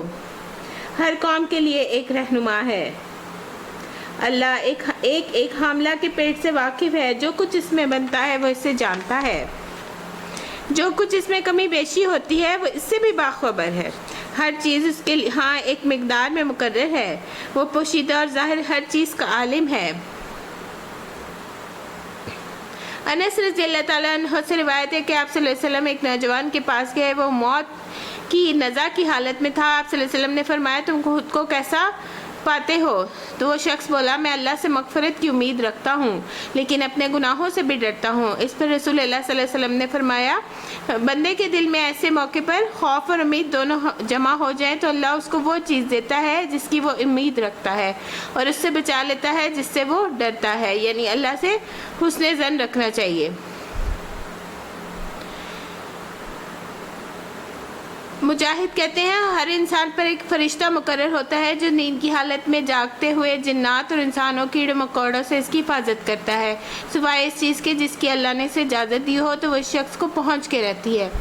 کعب احبار رضی اللہ تعالیٰ عنہ کہتے ہیں کہ اگر اللہ عز و جل نے تم پر فرشتے نہ مقرر کیے ہوتے تو جو تمہارے کھانے اور پینے اور تمہارے پردے کی جو چیزوں میں تمہارا دفاع نہ کرتے تو جن تمہیں اچک کر لے جاتے، یعنی کہ اعمال ریکارڈ کرنے والے فرشتے بھی موجود ہیں، انسان کے اچھے سارے برے اعمال لکھ رہے ہیں کرامن کاتبین۔ نبی کریم صلی اللہ علیہ وسلم نے فرمایا لوگوں میں سے جس آدمی کو بھی جسمانی طور پہ تکلیف پہنچتی ہے تو اللہ اس کے محافظ فرشتوں کو حکم دیتے ہوئے فرماتے ہیں کہ میرے بندے کے لیے دن اور رات میں وہی عمل لکھتے رہو جو خیر اور بھلائی کے عالم میں کرتا رہا ہے جب تک یہ میری قید میں ہے، یعنی بیماری میں۔ اور یہ جو اللہ نے بتایا کہ اتنے 1400 سال پہلے کہ جو کچھ ماں کے پیٹ میں ہوتا ہے وہ اللہ اس سے باخبر ہے، اور وہ جو کچھ کمی بیشی کرنی ہوتی ہے یعنی کہ کبھی کسی کا ہاتھ نہیں بنتا، کسی کا سر نہیں بنتا، تو یہ سب اللہ کے اختیار میں ہے۔ ہر چیز اس کے ہاں ایک مقدار میں مقرر ہے، وہ پوشیدہ اور ظالم ہر چیز کا عالم ہے، وہ بزرگ ہے، ہر حال میں بالا اور برتر رہنے والا ہے۔ اور جب بچہ پیدا ہوتا ہے اس کے پیدا ہونے سے پہلے ہی اللہ تعالیٰ اس کی تقدیر اور ایک فرشتہ مقرر کرتا ہے جو یہ سب کچھ لکھ دیتا ہے کہ اس کو کتنا رزق ملے گا، وہ نیک ہوگا یا بد ہوگا۔ تم میں سے کوئی شخص خواہ زور سے بات کرے یا آہستہ، کوئی رات کی تاریکی میں چھپا ہو یا دن کی روشنی میں چل رہا ہو، اس کے لیے سب یکساں ہیں۔ ہر شخص کے آگے پیچھے اس کے مقرر کیے ہوئے نگران لگے ہوئے ہیں، یعنی فرشتے ہیں جو ہر وقت ہر چیز لکھ رہے ہیں، جو اللہ کے حکم سے اس کی دیکھ بھال کر رہے ہیں۔ حقیقت یہ ہے کہ اللہ کسی قوم کو اس کا حال نہیں بدلتا جب تک وہ خود اپنے اوصاف کو نہیں بدل دیتی، اور جب اللہ کسی قوم کی شامت لانے کا فیصلہ کر لے تو پھر کسی کے ٹالے نہیں ٹل سکتی، نہ اللہ کے مقابلے میں ایسی قوم کا کوئی حامی یا مددگار ہو سکتا ہے۔ وہی ہے جو تمہارے سامنے بجلیاں چمکاتا ہے جنہیں دیکھ کر تمہیں اندیشے بھی لاحق ہوتے ہیں اور امیدیں بھی بنتی ہیں، یعنی کہ اندیشہ یہ ہوتا ہے کہ بجلی کڑک کے گر نہ جائے، اور امیدیں یہ ہوتی ہیں کہ بارش برسے گی تو پھر فصل اچھی اگے گی۔ اور جس وقت بجلی کڑکتی ہے اس وقت اوزون گیس بھی پیدا ہوتی ہے جو آسمان کے لیے بہت ضروری ہوتی ہے۔ وہی ہے جو پانی سے لدے ہوئے بادل اٹھاتا ہے، بادلوں کی گرج کی حمد کے ساتھ اس کی پاکی بیان کرتی ہے۔ وَيُسَبِّحُ الرَّعْدُ بِحَمْدِهِ وَالْمَلَائِكَةُ، یہ جس وقت بجلی کڑکتی ہے اس وقت کی دعا ہے، اور فرشتے اس کی ہیبت سے لرزتے ہوئے اس کی تسبیح کرتے ہیں، یعنی جس وقت بجلی کڑک رہی ہوتی ہے فرشتے تسبیح بیان کر رہے ہوتے ہیں۔ وہ کڑکتی ہوئی بجلیوں کو بھیجتا ہے اور بسا اوقات انہیں جس پر چاہتا ہے عین اسی حالت میں گرا دیتا ہے، جبکہ لوگ اللہ کے بارے میں جھگڑ رہے ہوتے ہیں۔ فی الواقع اس کی چال بڑی زبردست ہے، اس کو پکارنا برحق ہے۔ رہے وہ لوگ جو دوسری ہستیاں جن کو اس کو چھوڑ کر یہ لوگ پکارتے ہیں، ان کی دعاؤں کا تو کوئی جواب ہی نہیں دے سکتے، یعنی کہ مٹی کے بت آپ کو کیا جواب دیں گے؟ انہیں پکارنا تو ایسے ہے جیسے کوئی شخص پانی کی طرف ہاتھ پھیلا کر اس سے درخواست کرے کہ میرے منہ تک پہنچ جائے، یعنی آپ ہتھیلی کو پھیلا کر پانی منہ تک کس طرح لے کے جائیں گے جب تک آپ ہتھیلی کا وہ اوک نہیں بنائیں گے؟ حالانکہ پانی اس کے منہ تک پہنچنے والا نہیں، یعنی یہ مثال کس کی دی جا رہی ہے کہ آپ مٹی کے بتوں سے، دیوی دیوتاؤں سے جن سے اللہ کے شریک بنائے گئے ہیں، ان سے مانگنا اس طرح ہے جیسے ہتھیلی پھیلا کر پانی آپ منہ تک لے جائیں، پانی ان تک پہنچنے والا نہیں۔ بس اسی طرح کافروں کی دعاؤں میں کچھ بھی نہیں، بس ایک تیر بے ہدف ہے۔ وہ تو اللہ ہی ہے جس کی زمین و آسمان کو ہر چیز توہن و کرہن سجدہ کر رہی ہے، اور سب چیزوں کے سامنے سائے صبح شام اس کے آگے جھکے رہتے ہیں۔ ان سے پوچھو آسمان اور زمین کا رب کون ہے؟ کہو اللہ۔ پھر ان سے کہو کہ جب حقیقت یہ ہے تو کیا تم نے اسے چھوڑ کر ایسے معبودوں کو اپنا کارساز ٹھہرا لیا جو خود اپنے لیے بھی کسی نفع نقصان کا اختیار نہیں رکھتے؟ کہو کیا اندھا اور آنکھوں والا برابر ہو سکتے ہیں؟ کیا روشنیاں اور تاریکیاں یکساں ہو سکتی ہیں؟ اگر ایسا نہیں ہے تو کیا ان کے ٹھہرائے ہوئے شریکوں میں اللہ کی طرح کچھ پیدا کیا ہے؟ یعنی یہ تو ایک مکھی مچھر بھی نہیں پیدا کر سکتے، اور اس کی وجہ سے ان پر تخلیق کا معاملہ مشتبہ ہو گیا۔ کہو ہر چیز کا خالق صرف اللہ ہے، وہ یکتا ہے، سب پہ غالب ہے۔ اللہ نے آسمان سے پانی برسایا اور ہر ندی نالے اپنے ظرف کے مطابق اسے لے کر چل نکلے، یعنی کہ جب اللہ تعالیٰ نے اپنی وحی نازل کی تو ہر شخص نے اپنی ہمت کے مطابق اس کو لے لیا۔ جو زرخیز زمین تھی، زرخیز دل تھا، اس نے اس وحی کے پیغام کو لے لیا، اور جو خراب زمین تھی اس نے نہیں لیا۔ پھر جب سیلاب اٹھا تو سطح پر جھاگ آ گئے، اور ایسے ہی جھاگ ان دھاتوں پر بھی اٹھتے ہیں جنہیں زیور اور برتن وغیرہ بنانے کے لیے لوگ پگھلایا کرتے ہیں، یعنی کہ سونے کو بھی جب تپایا جاتا ہے پھر یہ وہ کندن بنتا ہے، اور اس میں سے میل کچیل پگھلانے کی وجہ سے، ابال کی وجہ سے نکال دیا جاتا ہے چھان کے۔ اسی مثال سے اللہ حق اور باطل کے معاملے کو واضح کرتا ہے۔ جو جھاگ ہے وہ اڑ جایا کرتا ہے، یعنی کہ منافق لوگ اڑ جائیں گے، اور جو چیز انسانوں کے لیے نافع ہے وہ زمین میں ٹھہر جاتی ہے۔ اس طرح اللہ مثالوں سے اپنی بات سمجھاتا ہے۔ جن لوگوں نے اپنے رب کی دعوت قبول کی، للذین استجابوا لربہم، ان کے لیے کیا ہے؟ حسنہ، اور حسنہ کیا ہے؟ بھلائی ہے، جنت میں ایک مقام ہے۔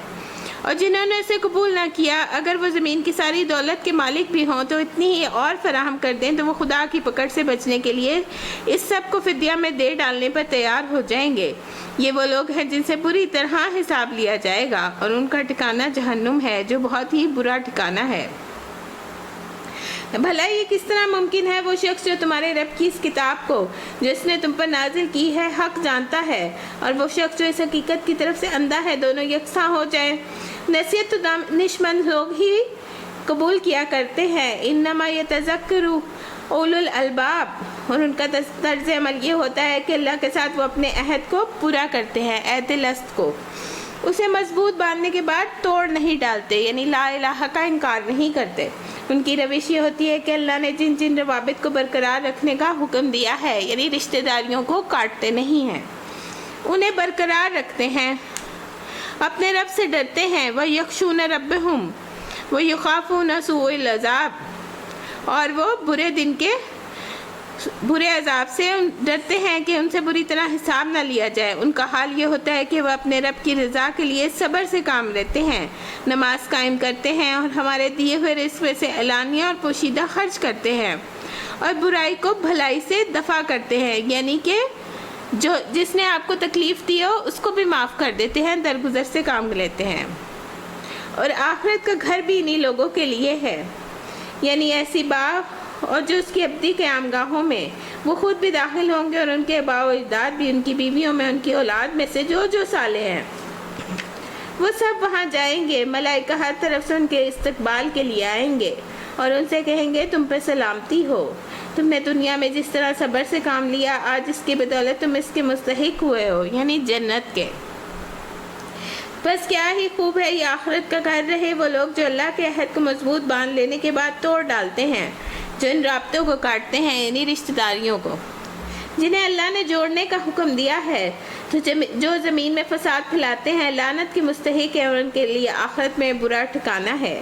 اللہ جس کو چاہتا ہے رزق کی فراخی بخشتا ہے، اور جسے چاہتا ہے نپا تلا دیتا ہے۔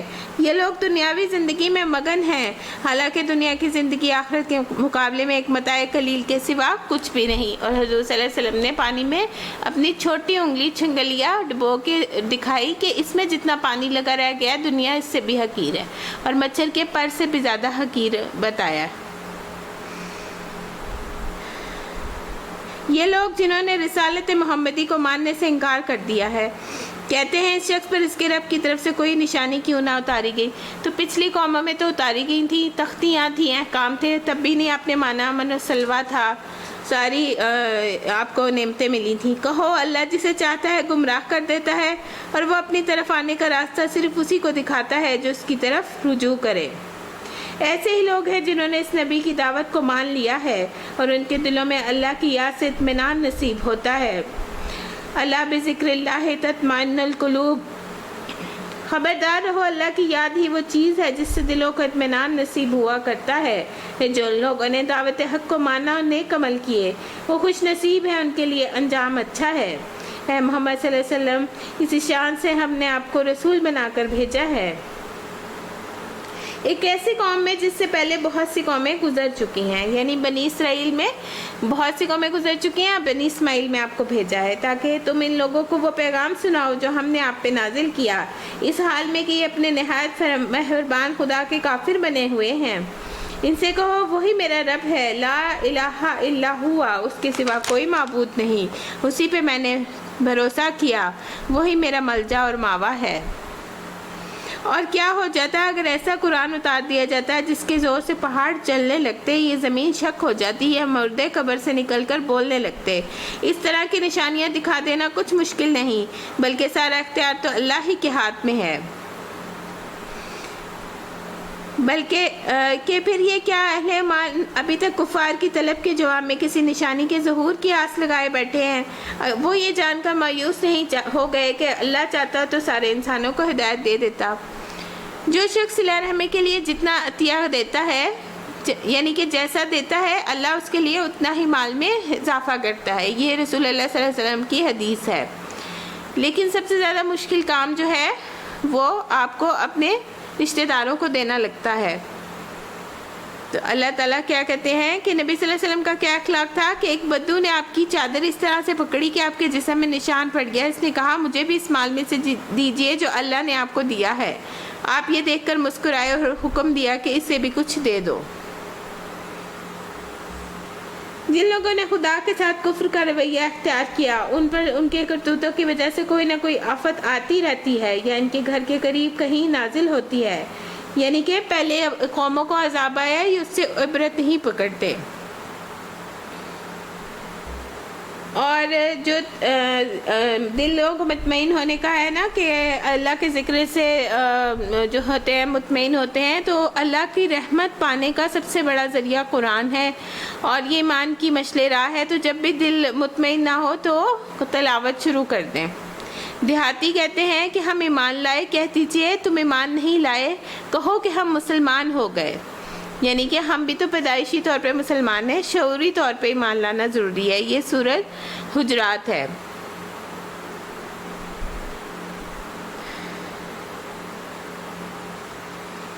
یہاں تک کہ اللہ کا وعدہ آن پورا ہوا، یقیناً اللہ اپنے وعدے کے خلاف ورزی نہیں کرتا۔ تم سے پہلے بہت سے رسولوں کا مذاق اڑایا جا چکا ہے، مگر میں نے ہمیشہ منکرین کو ڈھیل دی اور آخرکار ان کو پکڑ لیا۔ پھر دیکھو میری سزا کیسی سخت ہے، فکیف کان عقاب، پھر کیا ہوا جو ایک ایک متنفس کی کمائی پر نظر رکھتا ہے۔ اس کے مقابلے میں یہ جسارتیں کی جا رہی ہیں کہ لوگوں نے اس کو کوئی شریک ٹھہرا رکھے ہیں۔ اے نبی صلی اللہ علیہ وسلم ان سے کہیے کہ اگر واقعی وہ خدا کے اپنے بنائے ہوئے شریک ہیں تو ذرا ان کے نام تو لو کہ وہ کون ہیں۔ کیا تم اللہ کو ایک نئی بات کی خبر دے رہے ہو جسے وہ اپنی زمین میں نہیں جانتا، یا تم لوگ بس یوں ہی جو منہ میں آتا ہے کہہ ڈالتے ہو؟ حقیقت یہ ہے کہ جن لوگوں نے دعوت حق کو ماننے سے انکار کیا ہے ان کے لیے ان کی مکاریاں خوشنما بنا دی گئی ہیں، وہ راہ راست سے روک دیے گئے ہیں۔ پھر اللہ جس کو گمراہی میں پھینک دے اسے کوئی راہ دکھانے والا نہیں ہوتا، یعنی اللہ چاہے جس کو ہدایت دے اور اللہ چاہے جسے توفیق چھین لے۔ لہم عذاب فی الحیات الدنیا ولا عذاب الآخرہ، یعنی اس کے لیے دنیا کی زندگی میں بھی عذاب اور آخرت میں بھی اس سے زیادہ سخت ہے، لیکن کوئی ایسا نہیں جو انہیں خدا سے بچانے والا ہو۔ خدا ترس انسانوں کے لیے جس جنت کا وعدہ کیا گیا ہے، جس کے بارے میں کہا گیا کہ اس کی چوڑائی زمین و آسمان کے طول عرض کے برابر ہے، اس کی شان یہ ہے کہ اس کے نیچے نہریں بہہ رہی ہوں گی، اور نہریں کس کی ہوں گی؟ دودھ کی، شہد کی اور مشروب کی۔ جو چاہے کہ آپ کی ڈیزائر ہوگی وہ آپ تک خود پہنچ جائے گا، اور جو پرندہ اڑ رہا ہوگا آپ سوچیں گے کہ اس کا کیسا ٹیسٹ ہوگا، تو وہ خود بخود پکا ہوا بھنا ہوا آپ کے سامنے پیش ہو جائے گا، اور پھر برتن بھی غائب ہو جائیں گے، آپ کو دھونے بھی نہیں پڑیں گے۔ اس کے بل دائمی ہے، اس کا سایہ لازوال، یہ انجام ہے متقی لوگوں کا، اور منکرین حق کا یہ انجام ہے کہ اس کے لیے دوزخ کی آگ ہے۔ اے نبی صلی اللہ علیہ وسلم، جن لوگوں کو ہم نے پہلے کتاب دی تھی وہ اس کتاب میں سے جو تم پہ نازل کی ہے خوش ہیں، اور مختلف گروہوں میں سے کچھ لوگ ایسے بھی ہیں جن کی باتوں کو بعض کو نہیں مانتے۔ تم صاف کہہ دو کہ مجھے تو صرف اللہ کی بندگی کا حکم دیا گیا ہے اور کسی کو میں اس کے ساتھ شریک ٹھہراؤں اس سے منع کیا گیا ہے، لہٰذا میں اسی کی طرف دعوت دیتا ہوں، اسی کی طرف میرا رجوع ہے۔ اسی ہدایت کے ساتھ ہم نے یہ فرمان عربی آپ پہ نازل کیا۔ اب اگر تم نے اس علم کے باوجود جو آپ کے پاس آ چکا ہے لوگوں کی خواہشات کی پیروی کی تو اللہ کے مقابلے میں نہ آپ کا کوئی حامی ہو مددگار ہے، نہ اس کی پکڑ سے آپ کو کوئی بچا سکتا ہے۔ تم سے پہلے ہم نے بہت سے رسول بھیجے، ان کو بھی ہم نے بیوی بچوں والا ہی بنایا تھا کہ کسی رسول کی یہ طاقت نہیں تھی کہ اللہ کے اذن کے بغیر کوئی نشانی خود لا دکھاتا۔ ہر دور کے لیے ایک کتاب ہے، اللہ جو کچھ چاہتا ہے مٹا دیتا ہے اور جس کو چاہتا ہے قائم رکھتا ہے، اور الکتاب اسی کے پاس ہے جس میں سے ساری کتابیں نکلی ہیں۔ اور اے نبی صلی اللہ علیہ وسلم، جس برے انجام کی دھمکی ہم ان لوگوں کو دے رہے ہیں ان کا کوئی حصہ خواہ تمہارے پاس ہم جیتے جی دکھا دیں یا اس کے ظہور میں آنے سے پہلے ہم آپ کو اٹھا لیں، بہرحال تمہارا کام تو صرف پیغام پہنچا دینا ہے اور حساب لینا ہمارا کام ہے۔ کیا یہ لوگ دیکھتے نہیں کہ ہم اس سرزمین پہ چلے آ رہے ہیں اور اس کا دائرہ ہر طرف سے تنگ کرتے جا رہے ہیں؟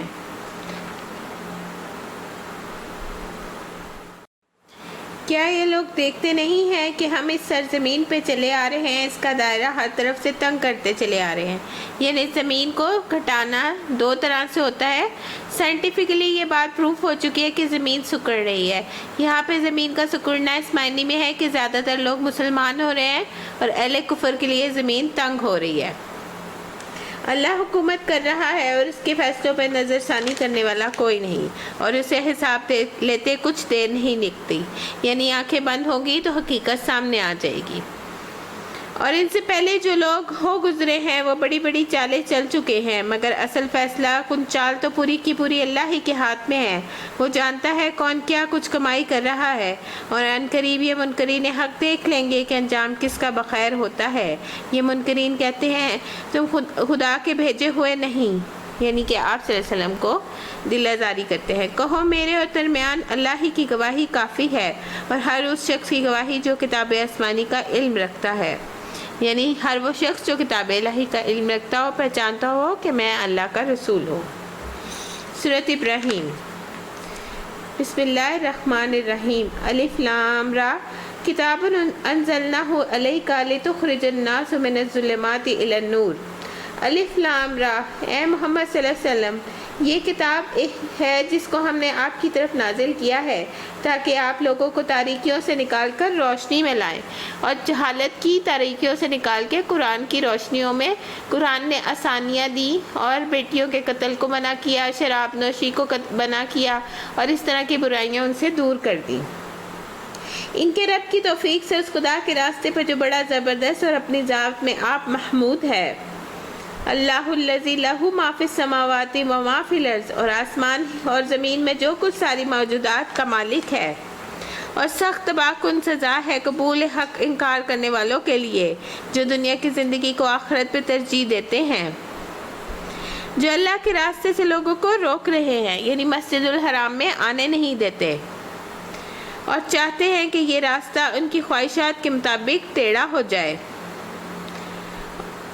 اور یہاں یستحبون کا لفظ استعمال کیا گیا ہے حیات الدنیا، دنیا کی زندگی کے لیے، جس کا مطلب ہوتا ہے کہ دنیا کو ناجائز طریقے سے طلب کرنا، یعنی کہ دنیا سے محبت رکھنا، حب سے نکلا ہے۔ ہاں بابا، یہ جو شخص آخرت کی نعمتوں کے مقابلے میں دنیا اور اس کی زینت کو ترجیح دیتا ہے، دنیا کی نعمتوں میں زندہ رہنا چاہتا ہے، اس کو پسند کرتا ہے، اس کی طرف سے اللہ کی طرف سے جانوں کو روکتا ہے، تو وہ لوگ کیا ہیں؟ دنیا سے محبت رکھتے ہیں جن کا مقصد دنیا ہی ہے، اور چاہتے ہیں کہ یہ راستہ ان کی خواہشات کے مطابق ٹیڑھا ہو جائے۔ یہ لوگ گمراہی میں بہت دور نکل گئے ہیں۔ ہم نے اپنا پیغام دینے کے لیے جب بھی کوئی رسول بھیجا تو اس سے اپنی قوم ہی کی زبان میں پیغام دیا، یعنی کہ اس لیے کہ ان کی قوم میں اس لیے بتایا کہ جو پچھلی کتابیں جو ہیں وہ دوسری اسی وقت کی زبانوں میں تھیں جو اس وقت کو رائٹس تھیں، تو اب عربی زبان میں اس لیے دیا کہ اس وقت عربوں کی زبان ہی عربی تھی، اور عربی میں جتنی فصاحت و بلاغت ہے کسی اور زبان میں نہیں۔ اس نے اپنی قوم میں ہی کی زبان میں پیغام دیا تاکہ وہ انہیں اچھی طرح بات کھول کر سمجھائے۔ پھر اللہ جسے چاہتا ہے بھٹکا دیتا ہے اور جسے چاہتا ہے ہدایت بخشتا ہے۔ یہدی من یشاء فیضل اللہ من یشاء ویہدی من یشاء وہو العزیز الحکیم، اور وہ بڑا بالا دست اور حکیم ہے۔ ہم اس سے پہلے موسیٰ کو بھی اپنی نشانیوں کے ساتھ بھیج چکے ہیں، اور اسے بھی ہم نے حکم دیا تھا، یعنی کہ حکمت کی باتیں، اور اپنی قوم کو تاریکیوں سے نکال کر روشنی میں لایا، اور اسی تاریخ کے الہی کے سبق آموز واقعات سنا کر نصیحت کرو۔ ان واقعات میں بڑی نشانیاں ہیں ہر اس شخص کے لیے جو صبر کرنے والا اور شکر کرنے والا ہے، یعنی پھر وہی خوبی جو حضرت یوسف کی ہے کہ صبر اور شکر۔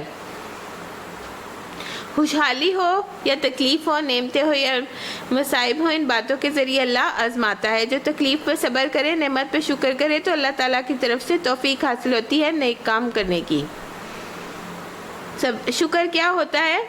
ابن القیم کہتے ہیں بس وہ شخص جو نعمت کو نہیں پہچانتا کہ یہ نعمت ہے، تو جیسے اسلام کی نعمت، اس کا شکر بھی نہیں ادا کرتا۔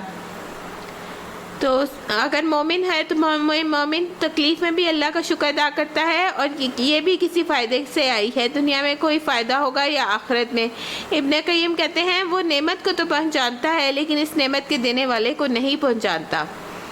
پھر کہتے ہیں جو نعمت دینے والے کو پہچانتا ہے، اس کی نعمت کا انکار کرے تو وہ بھی ناشکرا ہے۔ پھر نعمت اور نعمت عطا کرنے والے کو پہچانتا ہے، اس کا اقرار بھی کرتا ہے، اس کا انکار نہیں کرتا، لیکن نعمت دینے والے کے لیے عاجزی اختیار نہیں کرتا۔ تو شکر کیا ہے؟ نعمت دینے والے کو پہچاننا، نعمت کا اقرار، نعمت دینے والوں کے لیے عاجزی اختیار کرنا، اس سے محبت کرنا، اس سے راضی ہونا۔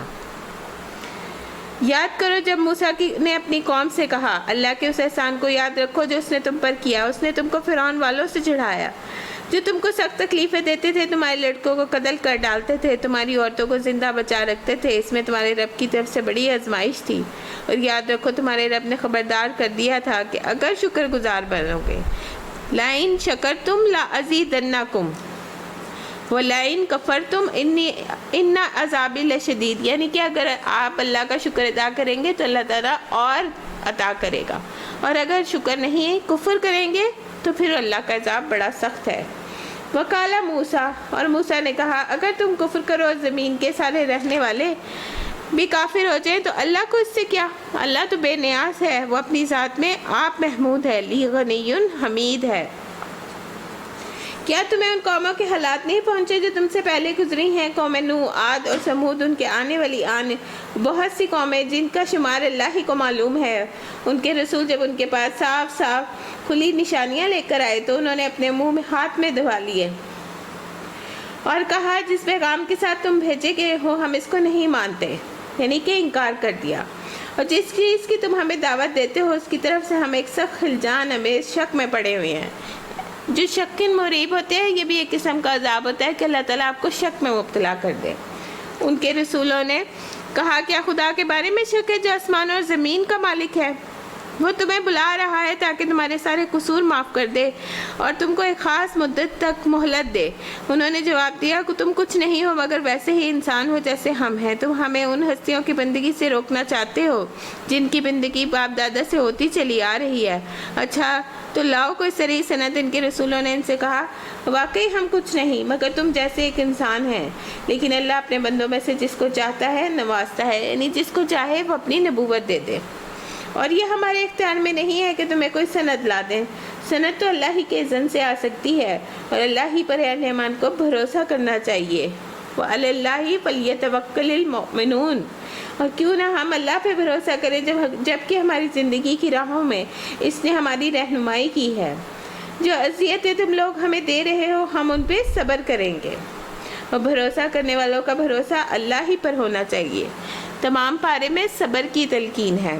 آخرکار منکرین نے اپنے رسولوں سے کہہ دیا کہ یا تو تم ہماری ملت میں واپس آ جاؤ، جیسے حضور صلی اللہ علیہ وسلم سے بھی کہتے تھے نا کہ واپس پچھلے دین پہ آ جاؤ، ورنہ ہم تمہیں اپنے ملک سے نکال دیں گے۔ تب ان کے رب نے ان پہ وحی بھیجی کہ ہم ان ظالموں کو ہلاک کر دیں گے، اس کے بعد تمہیں زمین میں آباد کریں گے۔ یہ انعام ہے اس کا جو میرے حضور جواب دہی کا خوف رکھتا ہو۔ اور میری وعید سے ڈرتا ہو۔ انہوں نے فیصلہ چاہا تو یوں ان کا فیصلہ ہوا، ہر جو بارے دشمن حق کی انہوں نے منہ کی کھائی، پھر اس کے بعد ان کے آگے کے لیے جہنم ہے، وہاں اسے کچ لہو کا سا پانی پینے کو دیا جائے گا، استغفر اللہ، جسے وہ زبردستی حلق سے اتارنے کی کوشش کرے گا اور مشکل ہی سے اتار سکے گا۔ موت ہر طرف سے اس پہ چھائی رہے گی مگر وہ مرنے نہ پائے گا، اور ایک سخت عذاب کا اس کا جان کا لاگو رہے گا۔ جن لوگوں نے اپنے رب سے کفر کیا، ان کی اعمال کی مثال اس راکھ کی سی ہے جسے ایک طوفان دن کی آندھی نے اڑا دیا۔ یعنی کہ جب شرک کیا تو اعمال چاہے جتنے بھی نیک ہو، ان کی ساری جو ہے وہ اعمال جو ہیں وہ اڑ جائیں گے راکھ کی طرح۔ جسے ایک طوفانی دن کی آندھی نے اڑا دیا، وہ اپنے کیے کا کچھ بھی پھل نہ پا سکیں گے۔ یہی پرلے درجے کی گمگشتگی ہے۔ کیا تم نہیں دیکھتے کہ اللہ نے آسمان و زمین کی تخلیق میں حق پر قائم کیا؟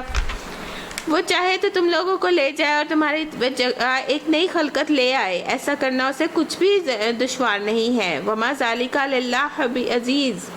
اور یہ لوگ جب اکٹھے اللہ کے سامنے بے نقاب ہوں گے تو اس وقت ان میں سے جو دنیا میں کمزور تھے، جو ان لوگوں میں سے بڑے بنے ہوئے تھے، کہیں گے دنیا میں سے تو ہم تمہارے تابع تھے، اب کیا تم اللہ کے عذاب سے ہم کو بچانے کے لیے کچھ کر سکتے ہو؟ وہ جواب دیں گے، اگر اللہ نے ہمیں نجات کی کوئی راہ دکھائی ہوتی تو ہم ضرور تمہیں بھی دکھا دیتے۔ اب تو یکساں ہے، خواہ ہم جزا فضا کریں یا صبر، بہرحال ہمارے بچنے کی کوئی صورت نہیں۔ اور جب فیصلہ چکا دیا جائے گا تو شیطان کہے گا کہ حقیقت یہ ہے اللہ نے جو وعدے تم سے کیے تھے وہ سب سچے ہیں، میں نے جتنے وعدے کیے ان میں سے کوئی بھی پورا نہ کیا۔ یعنی کہ جب شیطان جہنم میں جائے گا تو لوگوں کو اور حسرتیں دلائے گا، اور وہاں پہ اسے خطبہ شیطان کہتے ہیں ان آیات کو۔ میرا تم پر سے کوئی زور نہیں تھا، میں تو اس کے سوا کچھ نہیں تھا کہ اپنے واسطے کی طرف تمہیں دعوت دی، اور تم نے میری دعوت پہ لبیک کہا۔ اب مجھے ملامت نہ کرو اور اپنے آپ کو ہی ملامت کرو۔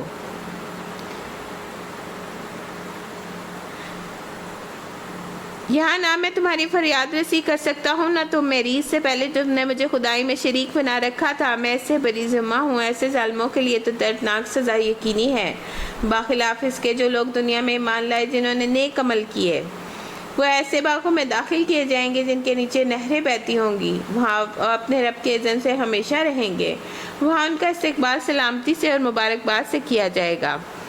ابن تیم کہتے ہیں کافر کو موت اس کے جسم کی ہر جگہ سے آئے گی، اس کے بالوں کے کناروں سے بھی، اس کی جسم کی ہر جگہ میں پائی جانے والی دردوں سے اور تکلیف کی وجہ سے ہر طرف سے موت اس کو گھیرے ہوئے ہوگی۔ ضحاک کہتے ہیں اس کے پاس موت ہر جگہ سے آتی ہے، یہاں تک کہ اس کے پاؤں کے انگوٹھوں سے بھی، یعنی ہر طرف سے وہ نزاع اور سکرات میں پڑا ہوگا۔ اور شیطان جو ہے وہ دنیا میں بھی حسرتیں دلاتا ہے اور آخرت میں بھی دیکھیں حسرتیں دلا کر وہ ان کو غمزدہ کرے گا۔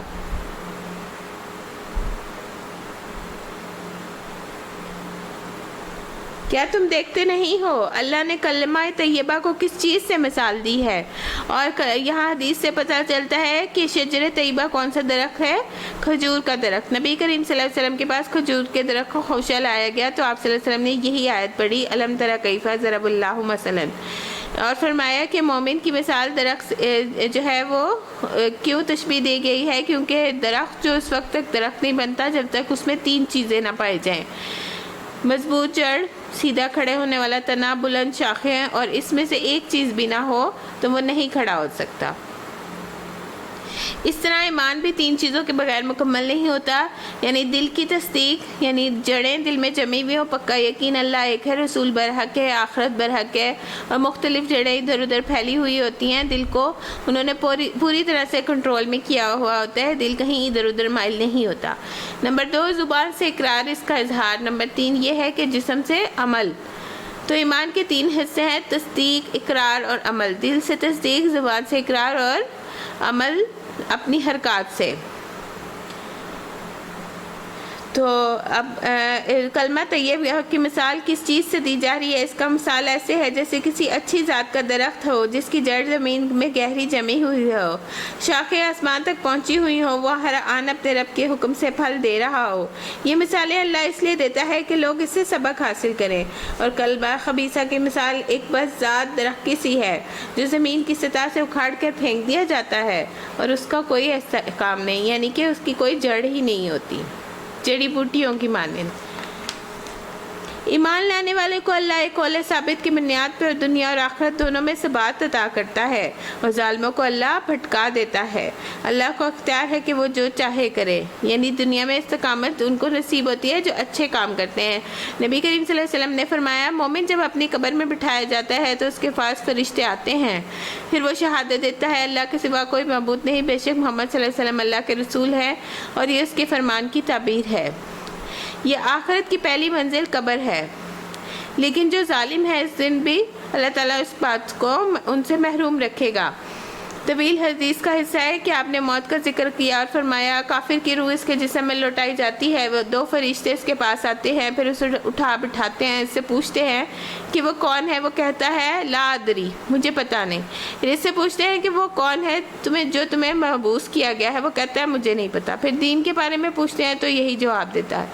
پھر منادی کرنے والا آسمان سے ندا دیتا ہے، اس نے جھوٹ کہا، اس کے لیے آگ کا بستر بچھا دو، استغفر اللہ، اور اس کے لیے آگ کا لباس پہنا دو، اور دوزخ کی طرف کا دروازہ کھول دو۔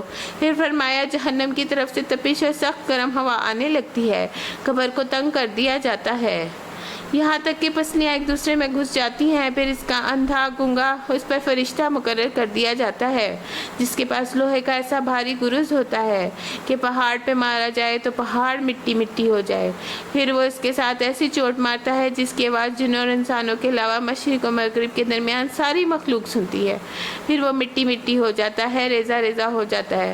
آپ نے فرمایا، پھر اس کی روح لوٹائی جاتی ہے اور پھر یہی عمل دہرایا جاتا ہے، استغفر اللہ۔ اللہ تعالیٰ ہمیں اس سے محفوظ رکھے، اور یہ منافق کے ساتھ بھی یہی ہوتا ہے۔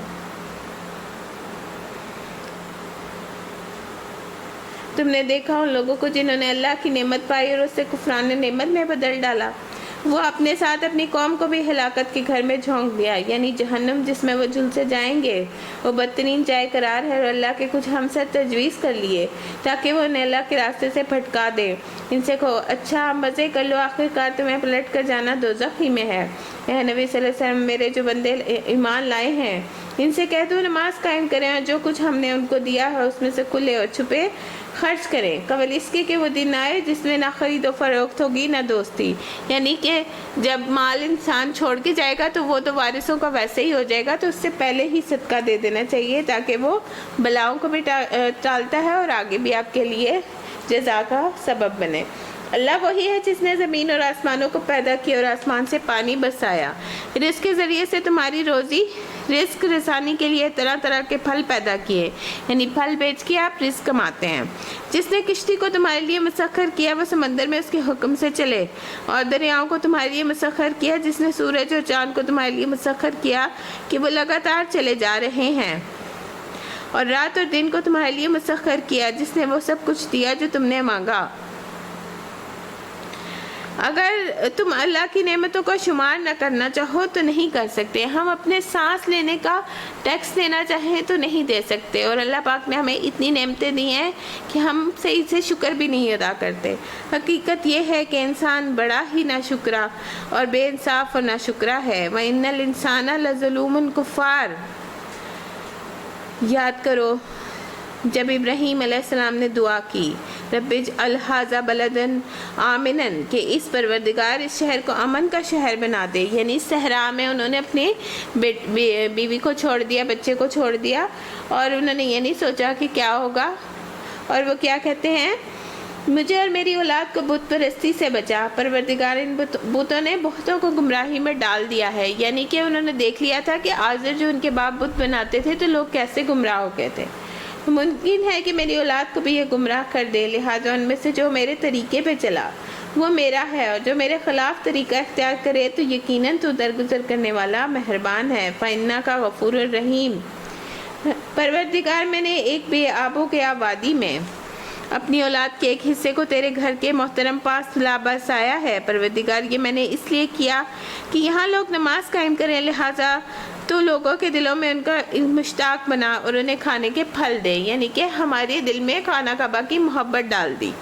شاید کہ یہ شکر گزار بنے۔ پروردگار تو جانتا ہے جو کچھ ہم چھپاتے ہیں، جو کچھ ظاہر کرتے ہیں، اور واقعی اللہ سے کچھ بھی چھپا ہوا نہیں ہے، نہ زمین میں نہ آسمان میں۔ شکر ہے اس خدا کا جس نے ہمیں اس بڑھاپے میں اسماعیل اور اسحاق جیسے بیٹے دیے۔ حقیقت یہ ہے کہ میرا رب ضرور دعا کو سننے والا ہے۔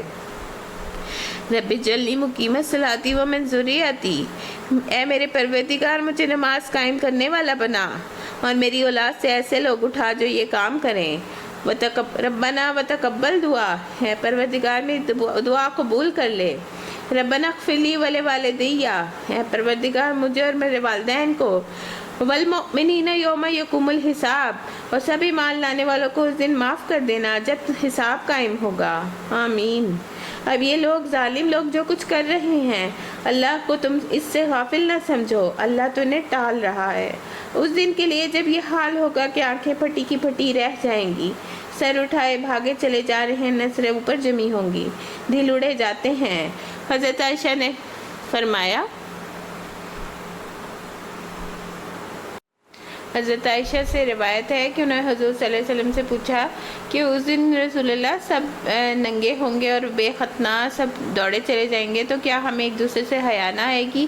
تو حضور نے فرمایا کہ اس دن ایک دوسرے کی ہوش ہی نہیں ہوگا کہ وہ ایک دوسرے کی طرف دیکھیں، اس دن کی ہیبت اتنی طاری ہوگی۔ تو اے محمد صلی اللہ علیہ وسلم اس دن سے تم انہیں ڈراؤ جب کہ عذاب انہیں آ لے گا۔ اس وقت یہ ظالم کہیں گے، اے ہمارے رب ہمیں تھوڑی سی مہلت اور دے دے، ہم تیری دعوت کو لبیک کہیں گے اور رسولوں کی پیروی کریں گے، پر انہیں صاف صاف جواب دے دیا جائے گا کہ کیا تم وہی لوگ نہیں ہو جو اس سے پہلے قسمیں کھا کھا کر کہتے تھے کہ ہم پر تو کبھی زوال آنا ہی نہیں ہے، حالانکہ تم ان قوموں کی بستیوں میں رہ بس چکے ہو جنہوں نے اپنے اوپر آپ ظلم کیا، یعنی کہ شرک کیا، اور دیکھ چکے تھے کہ ہم نے ان سے کیا سلوک کیا، یعنی کہ بڑی مضبوط قومیں تھیں، پہاڑوں کو تراش کے گھر بنا رہی تھیں، لیکن ان پہ عذاب آیا تو وہ تلپٹ ہو گئیں، اور ان کی مثالیں دے کر ہم تمہیں سمجھا بھی چکے تھے۔ انہوں نے اپنی ساری چالیں چل کے دیکھ لیں، اور اگر ان کی ہر چال کا توڑ اللہ کے پاس تھا، اگرچہ ان کی چالیں ایسی غضب کی تھیں کہ پہاڑ ان سے ٹل جائیں۔ بس اے نبی صلی اللہ علیہ وسلم تم ہرگز یہ گمان نہ کرو کہ اللہ کبھی اپنے رسولوں سے کیے ہوئے وعدوں کے خلاف نہیں کرے گا، اللہ بڑا زبردست اور انتقام لینے والا ہے۔ اور ڈراؤ انہیں اس دن سے جب کہ زمین اور آسمان بدل کر کچھ کے کچھ کر دیے جائیں گے، یعنی آسمان اور زمین سارے جو ہیں وہ سفید روٹی کی طرح، میدے کی سفید روٹی کی طرح ہو جائیں گے، یعنی پہاڑوں کی اونچائی جتنی ہے، سمندروں کی گہرائی اتنی ہے، وہ سب پیس کے ہوا کر کے وہ برابر کر دی جائیں گے، سمندروں میں ڈال دیے جائیں گے اور زمین برابر کر دی جائے گی، اور سب کے سب اللہ واحد قہار کے سامنے بے نقاب حاضر ہو جائیں گے۔ اس روز تم مجرموں کو دیکھو گے، وہ زنجیروں میں ہاتھ پاؤں جکڑے ہوئے ہوں گے، تارکول کے لباس پہنے ہوئے ہوں گے، استغفر اللہ، آگ کے شعلے ان کے چہروں پہ چھائے جا رہے ہوں گے۔ یہ اس لیے ہوگا کہ اللہ ہر متنفس کو اس کے کیے کا بدلہ دے رہا ہے، اللہ کو حساب لیتے کچھ دیر نہیں لگتی۔ یہ ایک پیغام ہے سب انسانوں کے لیے، اور یہ بھیجا گیا ہے ان لوگوں کے لیے کہ اس کے ذریعے سے خبردار کر دیا جائے، وَلِيَعْلَمُوا أَنَّمَا هُوَ إِلَٰهٌ وَاحِدٌ وَلِيَذَّكَّرَ أُولُو الْأَلْبَابِ، اور جان لے کہ حقیقت میں خدا بس ایک ہی ہے، جو عقل رکھتے ہیں وہ ہوش میں آ جائیں۔ سورۃ الحجر، بسم اللہ الرحمن الرحیم، الف لام را، تلک آیات الکتاب و قرآن مبین۔ الف لام را یہ آیات ہیں کتاب الہی اور قرآن مبین کی۔ سبحانک اللہم و بحمدک، نشہد ان لا الہ نستغفرک و نتوب الیک۔ سبحانک رب العزت عما یصفون وسلام علی المرسلین والحمد للہ رب العالمین۔ ربنا تقبل منا انک انت السمیع العلیم وتب علینا انک انت التواب الرحیم، وصلی اللہ تعالی علی خیر خلقہ برحمتک یا ارحم الراحمین، الہی آمین۔